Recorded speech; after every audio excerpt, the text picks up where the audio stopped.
Telangana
PM Kusum farmers association ఈరోజు నిన్నటి నుంచి 2 రోజుల సమావేశాన్ని ఎగ్జిబిషన్ గ్రౌండ్స్లో ఏర్పాటు చేయడం జరిగింది. దీంట్లో అందరు స్టేక్ హోల్డర్సు, దాని తర్వాత రైతులు, శాస్త్రవేత్తలు, అసోసియేషన్కి సంబంధించిన ముఖ్య మెంబర్స్ అందరు కూడా పాల్గొనడం జరిగింది. ఉదయం నుంచి కూడా అన్ని స్టాల్స్ తిరిగాం. చాలా గొప్పగా ఉన్నాయి వాళ్ళ ప్రదర్శనలు. రైతుకు మంచి అవగాహన కలిగించే విధంగా ఎంత ధరకు ఒక మెగావాట్ మనం సోలార్ ఎనర్జీని ప్రొడ్యూస్ చేయగలుగుతాం, ఎంత ఇన్వెస్ట్మెంట్ అవసరమవుతుంది, ఆ ఇన్వెస్ట్మెంట్లో ఎంత మనం సొంతంగా పెట్టాలి, ఎంత గవర్నమెంట్ ఆఫ్ ఇండియా ఇస్తుంది, ఎంత తెలంగాణ గవర్నమెంట్ ఇస్తుంది, ఎంత బ్యాంకర్స్ షేర్ ఉంటుందనే విషయం కూడా చాలా వివరంగా చెప్పడం జరుగుతూ ఉంది. తెలంగాణలో ఈరోజు చాలా సన్నీ డేస్ చాలా ఎక్కువగా ఉంటాయి. మరీ ముఖ్యంగా సమ్మర్ మంత్స్లో అయితే చాలా హాట్ సన్ మనకు ఉంటుంది. వింటర్లో కానీ అదే మరి రైనీ సీజన్లో కానీ మనకు 365 డేస్ మనకు సూర్యరశ్మి దొరికేటువంటి అవకాశం తెలంగాణలో ఉంది. కాబట్టి ఎవరు సోలార్ ప్లాంట్ పెట్టినా నష్టపోకుండా మంచి విద్యుత్తు ఉత్పత్తి చేయడానికి అవకాశం ఉంటుంది. దాన్ని అంటే రేపు కాంపిటేటివ్ ప్రైసెస్లో ఈ కావాల్సిన ఏదైతే పరికరాలు ఉన్నాయో సోలార్ ప్యానల్స్ కానీ, దానికి కావాల్సినటువంటి మన కింద పెట్టేటువంటి సపోర్టింగ్ స్ట్రక్చర్స్ కానీ అవన్నీ ధర తగ్గితే ఇంకా తక్కువకే మనం సోలార్ ఎనర్జీ ఇవ్వడానికి, గృహ అవసరాలకు కానీ రైతుకు కానీ ఇవ్వడానికి, పరిశ్రమకు కూడా రేపు రాబోయే రోజుల్లో ఇవ్వడానికి అవకాశం ఉంటుందని మాట మనం చేస్తున్నాం. అందుకనే ముఖ్యమంత్రి గారు కూడా రేవంత్ రెడ్డి గారు తప్పకుండా ఈ సోలార్ ఎనర్జీ పైన దృష్టి ఉంది వారికి. అందుకనే వారి అంటే ఇవాళ కాంటాక్ట్ చేసిన నియోజకవర్గం కాకపోయినా వారి సొంత నియోజకవర్గమైన అచ్చంపేటలో వారు ఆ నియోజకవర్గం మొత్తానికి సోలార్ ప్యానెల్స్ ఫ్రీగా ఫిట్ చేయించి రైతు ప్రమేయం లేకుండా ఒక్క నయా పైసా కూడా రైతు పెట్టకుండా గవర్నమెంట్ నుంచే పెట్టి వాళ్ళకు ఫ్రీ పవర్ అందించేది. అంటే మన లైన్స్ వేయడానికి కూడా ఆస్కారం లేనటువంటి ప్రాంతంలో, ఎందుకంటే నల్లమల అడవులు ఉన్నాయి, అడవులలో ఎలక్ట్రిసిటీ లైన్స్ వెయ్యనియరు ఉండేటువంటి అధికారులు, డిఎఫ్ఓ కానీ మిగతా అటవీ అధికారులు. అటువంటి చోట కూడా సోలార్ ప్యానెల్స్ పెట్టి ఎలక్ట్రిసిటీ ఫ్రీగా ఇస్తూ ఉన్నారు. వాళ్ళకు చాలా గొప్ప ఎత్తున వాళ్ళు పంటలు పండించుకుంటున్నారు. మరీ ముఖ్యంగా మనకు ఈ పంటలు ఎక్కువగా వాళ్ళు పండించడం జరుగుతూ ఉంది. ఆరుతడి పంటలు ఎక్కువగా పండించడం జరుగుతుంది. స్ప్రింక్లర్ కానీ డ్రిప్ కానీ ఉపయోగించే మాట నేను మనం చేస్తున్నాం. అందుకనే గొప్ప అవకాశం ఉంది. ఈ పిఎం కుసుమ్ స్కీమ్ కింద రాష్ట్ర ప్రభుత్వం ఇచ్చేటువంటి సబ్సిడీల ద్వారా ప్రతి రైతు కూడా సోలారు ఈరోజు ప్యానెల్స్ పెట్టుకోవడానికి, ఇంకా కొంచెం ఆర్థికంగా బాగుండే రైతులు ఈ సోలార్ ఎనర్జీని ఉత్పత్తి చేయడానికి కూడా గొప్ప అవకాశం ఉందనేటువంటి మాట ఈ సదస్సు ద్వారా బాహ్య ప్రపంచానికి తెలియజేసే ప్రయత్నం మేము చేయడం జరిగింది. ఈరోజు గౌరవనీయురాలు లక్ష్మి గారు కానీ, దాని తర్వాత అన్న బోయినపల్లి హనుమంతరావు గారు తెలంగాణ ఉద్యమంలో కేసీఆర్తో వెన్నంటి ఉన్నటువంటి వ్యక్తి, చాలా గొప్ప వ్యక్తులు. కానీ గత 10 సంవత్సరాల్లో ఇలాంటి ప్రక్రియ చేయలేదు తెలంగాణలో అనేటువంటి బాధతోనే అన్న బయటకు వచ్చినాడు ఇవాళ. అందుకని ఈరోజు ఒక ముఖ్యమైన అడ్వైజర్గా ఈ సంస్థకు ఉండి ఈ కార్యక్రమం చేస్తున్నారు.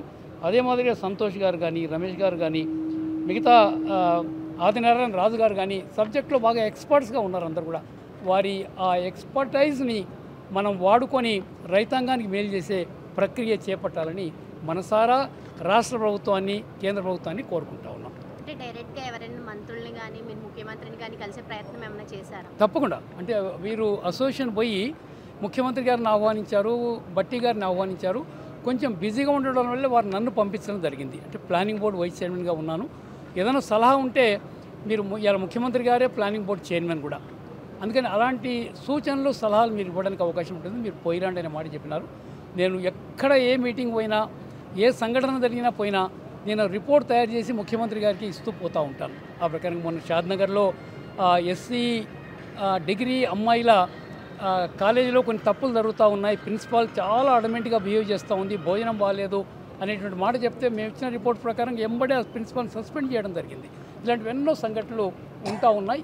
ఇక్కడ గ్రహించిన విషయాలు కూడా ముఖ్యమంత్రి గారికి, బట్టి విక్రమార్క గారికి, డిప్యూటీ సీఎం గారికి ఒక రిపోర్ట్ తయారు చేసి ఇవ్వడం జరుగుతుందనే మాట నేను మనం చేస్తున్నాను. సబ్జెక్ట్ ఇది లేదు, తప్పకుండా ఉండి మీతో పాటుగా నా విధి నేను నిర్వహించడానికి ప్రయత్నం చేస్తాను. 17 అంటే నిన్న ఈరోజు తెలంగాణ కుసుమ్ ఫార్మర్స్ అసోసియేషన్ ద్వారా ఈ ఎంపవర్మెంట్ సమ్మిట్ చేయడం జరిగింది.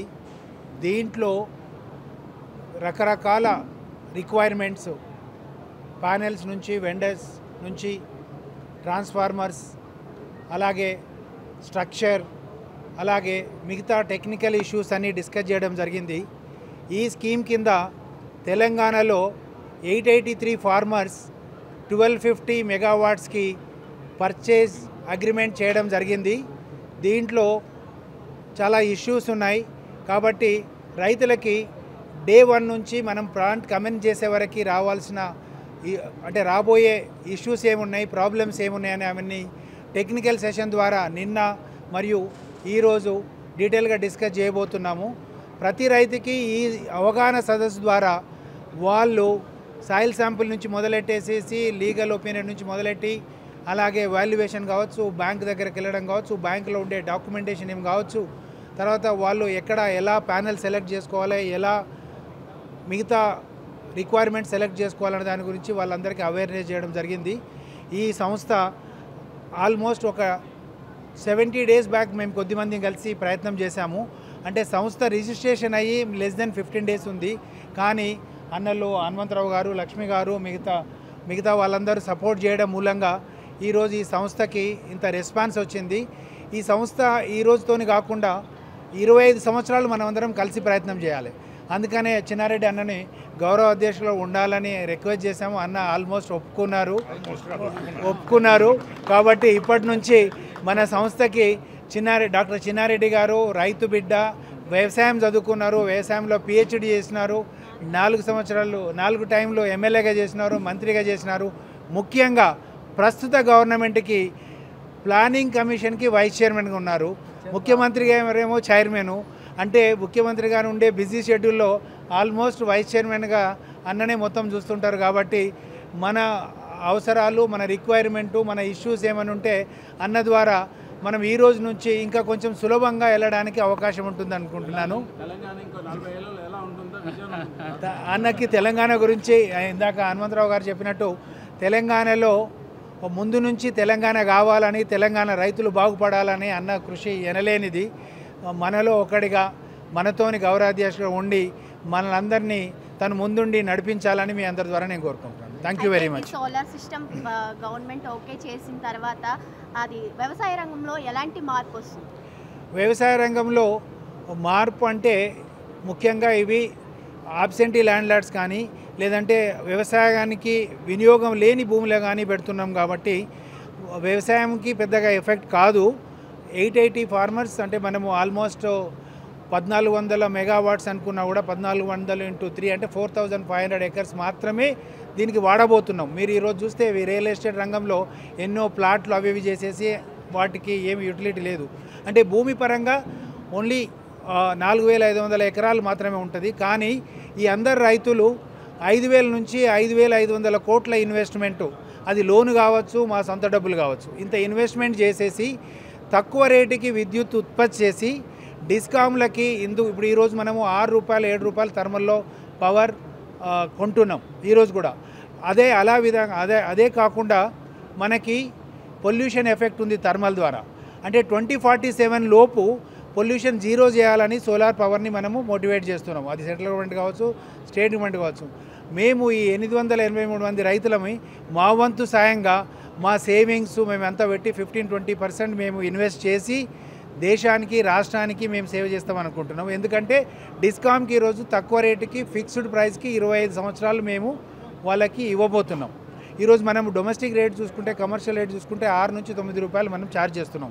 వాళ్ళకు కూడా ఖర్చులు ఉంటాయి. కానీ మేము ఇవ్వబోయేది 25 సంవత్సరాలకి 3 రూపాయల 13 పైసలకు మాత్రమే. కాబట్టి వ్యవసాయంకి ఏమి ఇబ్బంది కాదు. ఇందులో ఇన్వెస్ట్ చేసిన రైతులకి లాభం ఉంటుంది. ఇనిషియల్గా ఒక 10 ఇయర్స్ వరకు మనం బ్రేక్ ఈవెన్కి వస్తాము.